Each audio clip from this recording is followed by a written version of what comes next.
রাষ্ট্রপ্রধান ও সরকার প্রধানের নিরাপত্তায় সদা নিয়োজিত স্পেশাল সিকিউরিটি ফোর্স এসএসএফ।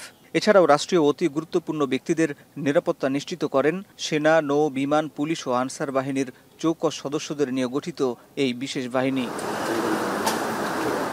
এসএসএফের ৩৮তম প্রতিষ্ঠাবার্ষিকী উপলক্ষে প্রধানমন্ত্রীর কার্যালয়ের শাপলা হলে আয়োজিত বিশেষ দরবারে উপস্থিত প্রধানমন্ত্রীর নিরাপত্তা বিষয়ক উপদেষ্টা, ৩ বাহিনীর প্রধান, প্রধানমন্ত্রীর মুখ্য সচিব, পুলিশ, আনসার, সামরিক ও বেসামরিক কর্মকর্তারা। এসএসএফের বিভিন্ন কর্মকাণ্ড তুলে ধরেন বাহিনীটির মহাপরিচালক।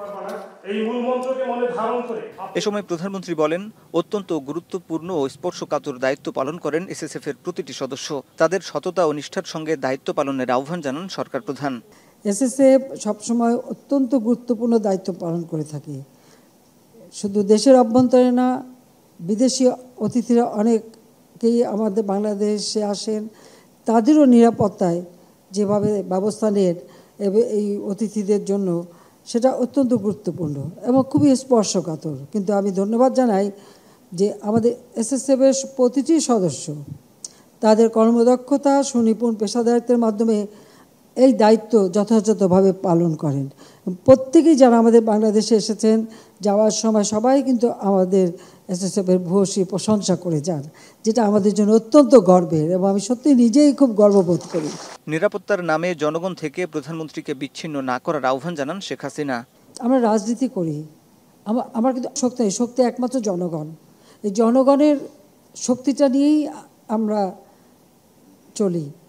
কাজে এই জনবিচ্ছিন্ন যাতে না হয়ে যায়, আমি জানি এটা কঠিন দায়িত্ব, তারপরেও এই দায়িত্ব এদিকটাও নজর রাখতে হবে যে এই মানুষগুলির জন্যই তো রাজনীতি করি, এই মানুষদের নিয়েই তো পথ চলা, আর যাদেরকে নিয়ে দেশের মানুষের কাজ করি তাদের থেকে যেন কোনো মধ্যে বিচ্ছিন্ন হয়ে না যায়। মানুষের থেকে বিচ্ছিন্ন হলে কিন্তু আমাকে আর গুলি বোমা লাগবে না, এমনি শেষ হয়ে যাবো। কাজে এরাই আমার প্রাণ শক্তি, এটুকু মনে রাখতে হবে। প্রধানমন্ত্রী বলেন, বাংলাদেশ কাউকে আক্রমণ করবে না, তবে বহিঃশত্রুর আক্রমণ থেকে দেশের স্বাধীনতা, সার্বভৌমত্ব রক্ষায় প্রস্তুত থাকতে হবে। ধারাবাহিকভাবে আওয়ামী লীগ ক্ষমতায় থাকায় উন্নয়নগুলো দৃশ্যমান হয়েছে বলে জানান প্রধানমন্ত্রী।